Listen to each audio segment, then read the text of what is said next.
Fala pessoal, bem-vindos para mais um NPcast, o podcast do e-commerce na prática, onde a gente consegue abordar com muito mais profundidade alguns assuntos, a maioria deles escolhidos por você, da nossa audiência. Estou aqui com o Lucas e com a Babi. Fala galera, tudo bem? Fala galera.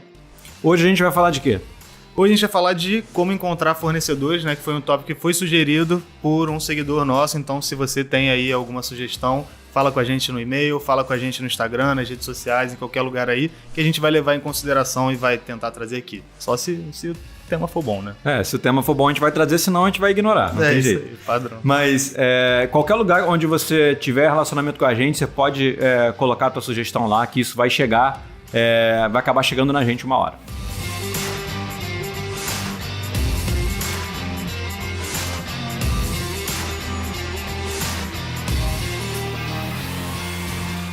Então, pra gente falar aqui de fornecedor, né, que é um tema fundamental. Você precisa vender, você precisa de alguém para te fornecer, é o básico do básico ali. Vamos começar por onde a gente procura os fornecedores, né? Vamos subir aí aquela escadinha aos poucos. Primeiro, onde estão os fornecedores, para depois a gente entender aonde estão escondidos os melhores fornecedores que a galera quer saber. Tá, os fornecedores eles estão em todos os lugares. Qualquer lugar você consegue encontrar um fornecedor. Por incrível que pareça, os melhores em pleno 2020 são os fornecedores ocultos, onde a gente não encontra, dificilmente a gente encontra na internet. A gente vai contar nos dedos os segmentos onde a gente vai encontrar com facilidade, por exemplo, um fornecedor. A gente conta nos dedos. A maioria dos fornecedores bons realmente estão ocultos. Mas para o cara que está começando, né, ele consegue em uma área de comércio popular encontrar um bom fornecedor. Em algum polo de um segmento específico. Existem vários aí espalhados aí pelo Brasil. E também, às vezes, procurando até na internet, né? Procurando por fornecedor, por distribuidor, por importador, fabricante, confecção, no Google. Mas pesquisando para valer mesmo, não? Primeira, segunda página, mas passar um dia ali procurando fornecedor, uma semana, tenho certeza que você vai encontrar alguma coisa boa. Isso é uma dica que a gente sempre dá, mas é importante frisar de variar realmente os termos de pesquisa, que às vezes você procura, sei lá, vendedor de camisa. Cara, você não vai encontrar os fornecedores. Aí tem que ir nessa. Importador, fornecedor, distribuidor, confecção, enfim, tem vários e vários termos que você vai tentando e vai fazendo lá seus testes, vai olhando nas outras páginas do Google. E também é bom, às vezes, lembrar, né, que muita gente acaba descartando alguns fornecedores que podem ser bons, porque o site é feio, porque não passa confiança e tudo mais, mas normalmente os fornecedores eles não estão tão preocupados assim com as coisas que, né, os lojistas varejistas estão. Então, tem que ter esse cuidado. Óbvio que não vai comprar em qualquer site, mas olhar, ligar, fazer uma pesquisa mesmo sobre, depois que você fizer, né, a sua listinha com os possíveis fornecedores, na hora de entrar em contato, dar uma pesquisada, uma avaliada, mas não ficar parado nisso do visual, né? Isso aí é uma coisa que eu aprendi na prática. E é fácil da gente explicar isso, assim. Se o nosso fornecedor em potencial é um fabricante, é alguém que está preocupado com marca, esse cara provavelmente vai ter um site institucional bem razoável.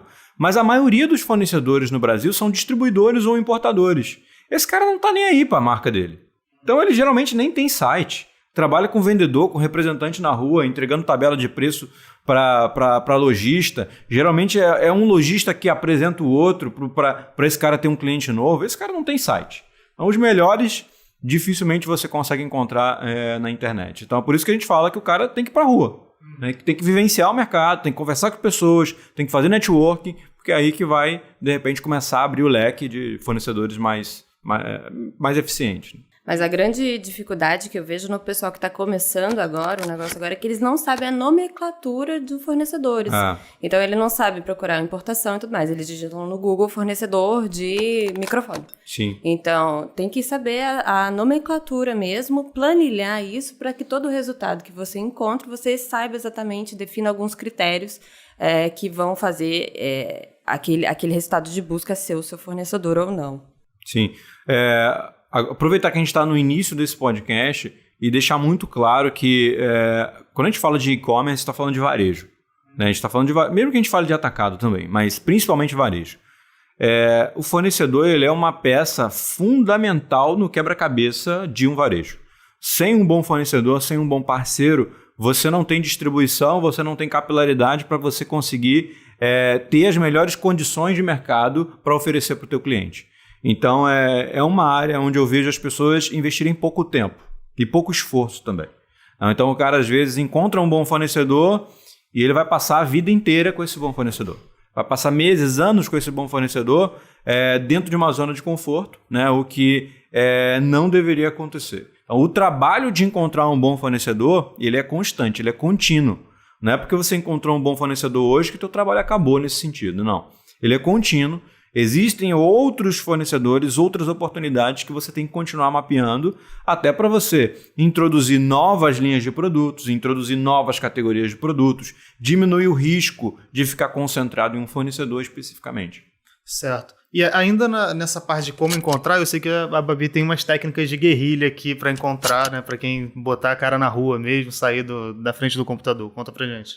Pô, gente, desde 2010 eu tô no e-commerce. Então eu ficava vendendo várias coisas e quebrando a cabeça com várias coisas. Já vendi roupa, já vendi bijuteria, já comprava no centro da cidade, vendia na internet, já comprei de eBay, já comprei de AliExpress, já comprei de vários lugares. Pô, então fornecedores sempre fizeram parte do meu core, assim. Quando eu penso no negócio, eu já penso na lista de fornecedores que eu vou trabalhar. E no meu negócio de cosméticos naturais, que era um nicho bem pequeno, tinha poucos fornecedores na época, então muito menos eles digitalizados. Então vai para a rua mesmo. Então eu sabia de alguns estabelecimentos que vendiam certos produtos, eu ia lá, fotografava todas as embalagens, chegava em casa, pegava o CNPJ, procurava no Google, pegava o telefone e ligava. Durante muito tempo foi assim, e eu investi muito tempo nos meus fornecedores. Para vocês terem ideia, tinha fornecedor que abriu nova linha de produtos para trabalhar só comigo. Porque eu comprava de um fornecedor, por exemplo, e eu falei, olha, eu vendo muito dessa categoria, você poderia abrir essa categoria aí na sua distribuição para que a gente pudesse trabalhar novas condições juntos? Então, você cria um vínculo muito grande. Tinha fornecedor que eu conversava todos os dias, muito mais do que eu conversava com meu marido, para vocês terem ideia. Então, é um parceiro de negócios mesmo, vocês acabam trocando muitas ideias, mesmo que o modelo de negócio dele seja diferente, seja atacado, seja distribuição, seja fabricação, é um modelo diferente, mas vocês acabam se tornando parceiros de negócio de verdade. Eu tenho uma amiga minha que ela estava querendo abrir um negócio de roupa, né? E aí, eu acho que isso retrata muito o que às vezes acontece que a gente vê que não começa na prática. Ela falou, eu estava querendo vender um negócio, mas o tecido era diferenciado, não sei o que lá. E, cara, ninguém vende o que eu quero vender. Aí eu falei, cara, peraí, impossível, não tem ninguém. Tipo, tu fabricou o negócio da tua cabeça. Não é possível, cara. A parada é que provavelmente ela pesquisou em algum... Né, no Google ali, gastou 5 minutinhos, 10 minutos, falou, realmente não tem fornecedor. E aí, cara, aí fica complicado. Se você já para nesse obstáculo, cara, realmente não tem futuro no negócio. Você tem que fazer a coisa acontecer de algum jeito. A Babi foi na rua, o Bruno com certeza no início deu outros jeitos, e aí pergunta... É aquilo, cara, às vezes você perguntando para outras pessoas que vendem já, perguntando para pessoas que têm mais experiência, buscando direcionamento, tem vários caminhos de você abrir isso, e hoje é muito mais fácil com a internet. A gente, aqui no e-commerce na prática, nos conteúdos que a gente publica, principalmente em rede social, a gente tenta passar para o empreendedor que está começando, sabe, uma grande importância dele ir em eventos, dele ir em feiras, dele ir em congressos. E às vezes as pessoas acham que a gente está simplesmente querendo fazer com que eles comprem ingresso para poder ir nessas coisas, e na realidade não é. Né? O que faz o teu negócio e você evoluir como empresário é o networking que você cria. Né? O networking ele é fundamental para o desenvolvimento de um negócio e desenvolvimento do empreendedor também. E através de networking eu já consegui fornecedores incríveis. No segmento que eu trabalhava, segmento de cartucho, a gente tinha uma série de particularidades, né? A gente tinha os fabricantes, né? Os grandes fabricantes de cartucho, HP, a Epson, Lexmark, Canon, que são empresas que não vendiam diretamente para revendedores, né? Eles tinham distribuidores no Brasil e esses distribuidores precisavam vender. Só que era muito difícil você conseguir um bom distribuidor, muito difícil. Você pegava... o principal distribuidor de cartucho HP, por exemplo, pegava a All Nations. O preço que a All Nations me vendia um cartucho HP original era o preço que a Calunga vendia na loja. Aí eu ficava, não tem como. A Calunga não tem como comprar da All Nations. Tem que ter alguém que vende para a Calunga, não é possível. Não tem como eles estarem perdendo dinheiro a cada venda. E aí, numa feira de suprimentos, que eu fui em São Paulo uma vez, era a maior feira da América Latina, eu conheci um importador de cartucho original que fornecia para um distribuidor em São Paulo que nem tinha site. O cara nem tinha site. Era uma distribuidora chamada Golden. E depois eu acabei descobrindo que a Golden é que distribuía para Caçula, para Calunga e para Papelex, que eram 3 grandes players de atacado aqui no Rio. Foi aí que eu consegui abrir uma porta lá na Golden, pelo menos descobri que ela existia para começar a tentar abrir portas. Conheci outras pessoas que acabaram abrindo portas para poder começar a comprar cartucho ali da Golden. Foi só a partir desse momento que lá na Cartucho Etc. a gente começou a vender cartucho original HP. Porque antes a gente só vendia os compatíveis. Porque simplesmente não tinha preço para vender. Então, foi através de networking que essa porta abriu. Isso é só um exemplo, mas tem muitas outras portas que a gente abriu através de participação em evento, de networking, de conversando com outras pessoas. Então, basicamente, o cara pode procurar no Google, pesquisando do jeito certo e com aquela atenção que a gente falou, na sua cidade, nos grandes polos, tem polos estaduais, polos nacionais de certos produtos e com esse networking que ele vai criando. Então, de qualquer forma, é importante ressaltar aqui que o cara tem que sair da cadeira dele um pouquinho. Com certeza, tem que ir para a rua, Não tem jeito, gente. Não tem como você construir um negócio 100% do tempo sentado na frente do computador. Não tem como.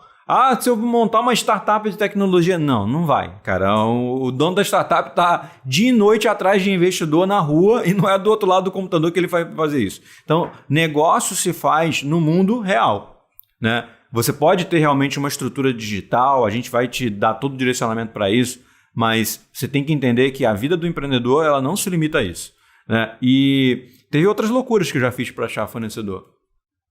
Olha só, essa história eu já contei algumas vezes, mas vamos lá.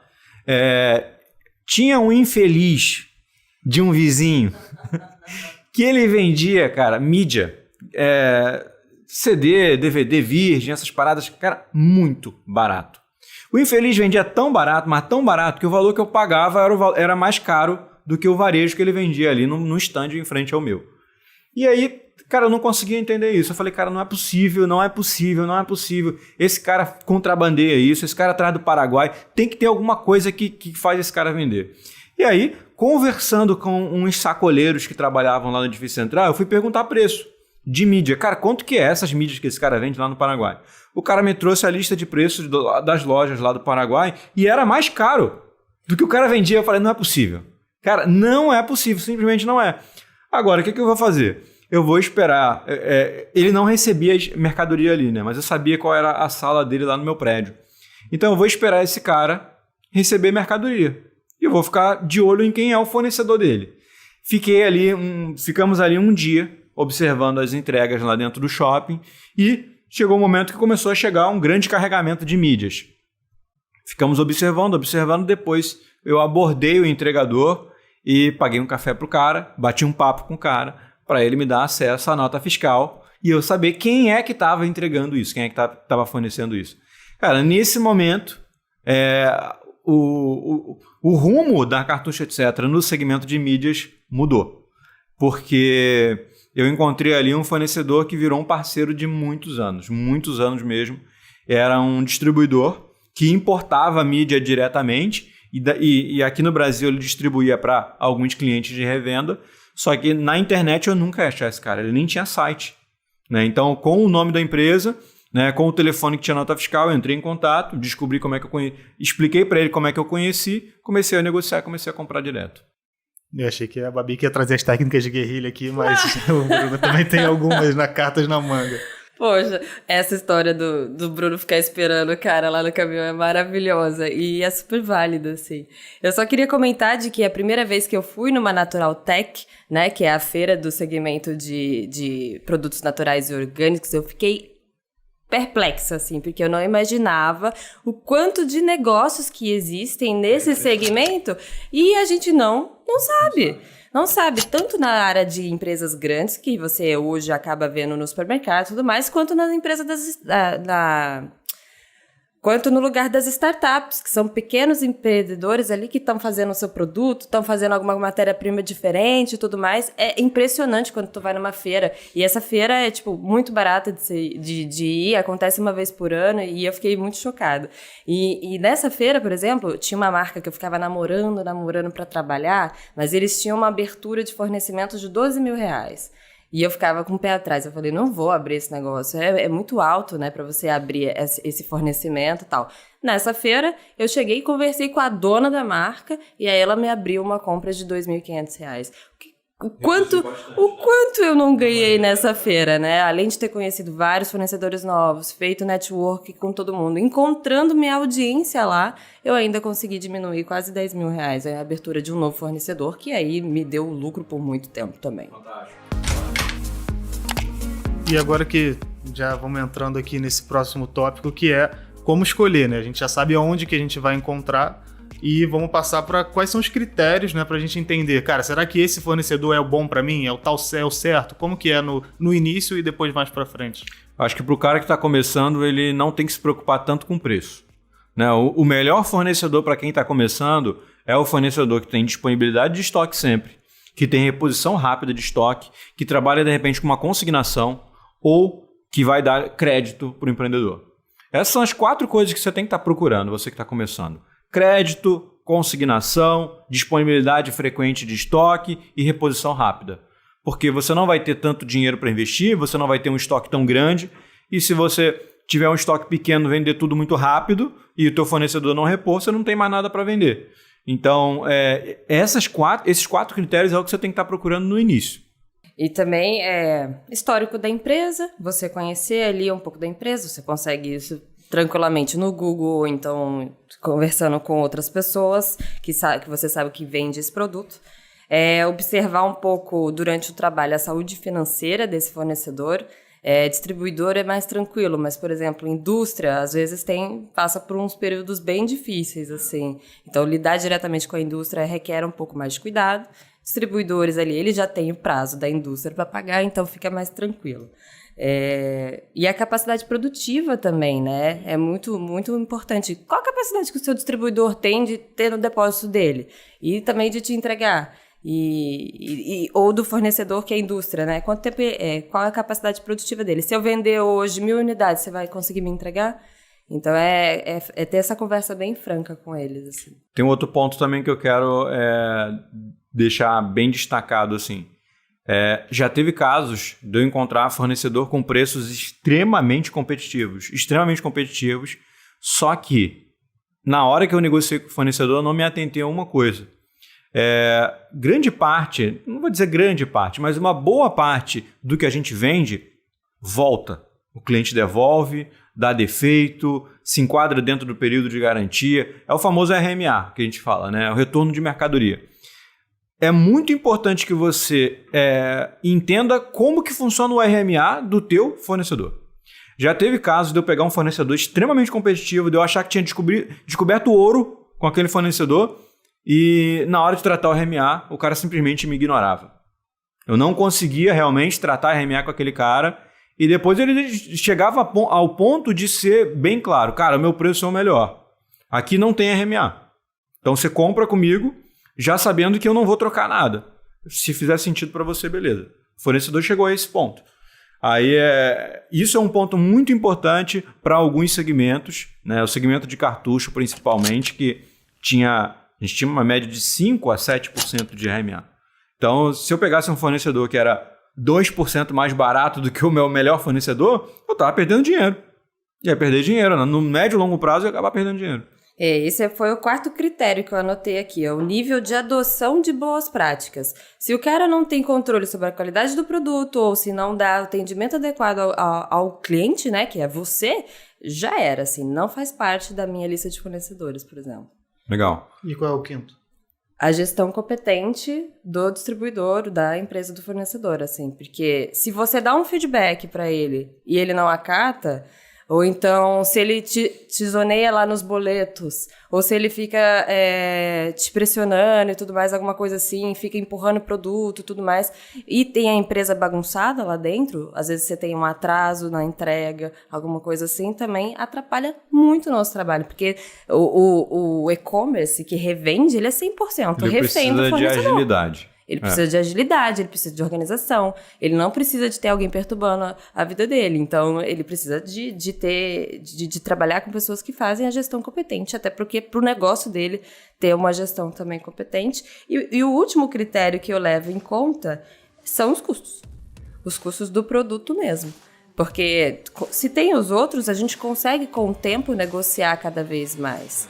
Mas o custo e o preço dos produtos não deve ser o critério-chave de escolha. Não é o primeiro, né?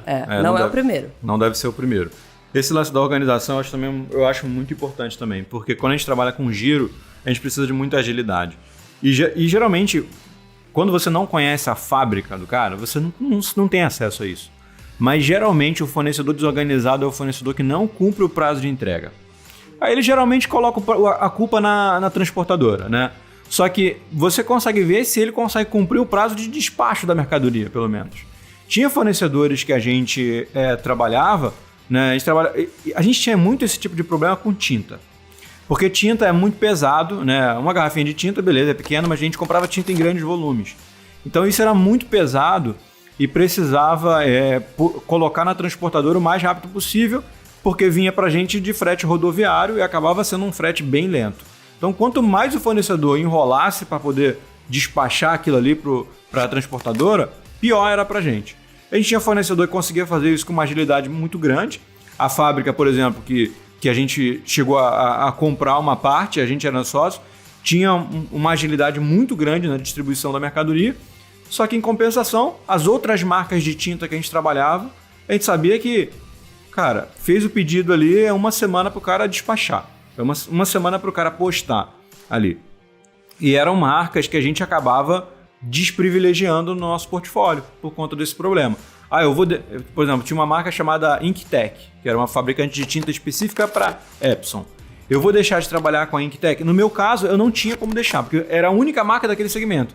Mas eu colocava a margem daquele produto lá em cima, que era justamente para eu não ter volume dele. Porque se eu tivesse volume, eu ia acabar tendo problema com o meu cliente. Então a gente acabava despriorizando realmente esse tipo de fornecedor.